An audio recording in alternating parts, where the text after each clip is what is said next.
بس اهو كده بقى المقاس مظبوط. ده هيبقى تحفة لما يخلص. هو انت بتعمل ايه؟ انا بعمل صليب. في جماعة كده طالبينه مني علشان يزينوا بيه مدخل البيت بتاعهم. طب هو انت عارف ايه هو الصليب ده اصلا؟ ما انتي قلتي قبل كده في حلقة الصليب كأداة اعدام ان الصليب ده وسيلة لاعدام العبيد زمان. بس اللي انا مش فاهمه بقى، هما ليه بيفتخروا بيه قوي كده ويحطوه في سلاسل وعلى باب البيوت وهو كان معناه لعنة وعار؟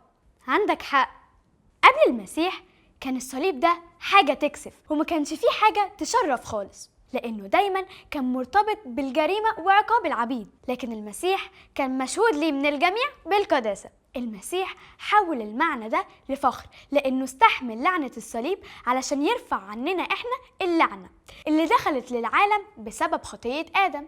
شوف حلقة ليه يسوع اختار يموت بالصليب وانت تفهم ازاي شال عننا اللعنة. بولس الرسول قال في رسالة غلاطيا 6:14: وأما من جهتي فحاشا لي أن أفتخر إلا بصليب ربنا يسوع المسيح الذي به قد صلب العالم لي وأنا للعالم.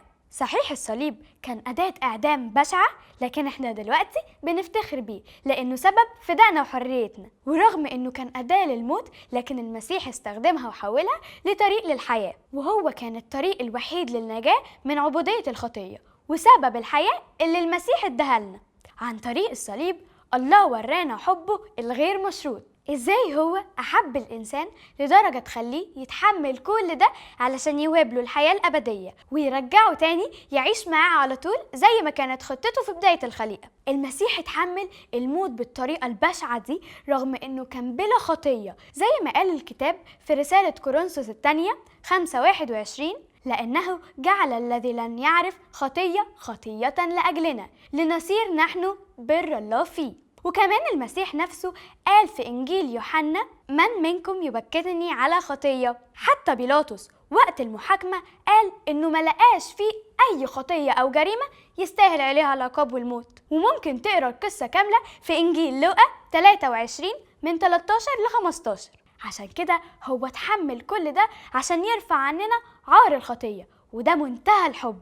الصليب بالنسبة لنا مش رمز للعار، ولكن هو رمز لقوة الله ومحبته العظيمة لينا، زي ما الكتاب بيقول في رسالة روميا 5:8: ولكن الله بين محبته لنا لأنه ونحن بعد خطاه مات المسيح لأجلنا. الخلاصة يا عزيزي إن اللي ما يعرفش كل ده عن الصليب هيكون شايف إن الصليب بس أداة إعدام وإهانة، لكن عندنا إحنا اللي فاهمين وعارفين كلمة الصليب بالنسبة لنا هي مصدر للفخر وتعبير عن محبة الله، بالظبط زي ما الكتاب قال في كورنثوس الأولى 1:18: فإن كلمة الصليب عند الهالكين جهالة، وأما عندنا نحن المخلصين فهي قوة الله. خصوصا إن الموضوع موقفش بس عند الصليب والموت، لكن قوة الله كمان ظهرت في القيامة. هتسألني إيه اللي يثبت إنه بعد ما اتصلب ومات قام من الموت فعلا؟ ده بقى اللي هجاوبك عليه في الحلقة الجاية. تابعوني على نفس الصفحة اللي بتشوفوني عليها دلوقتي. سلام.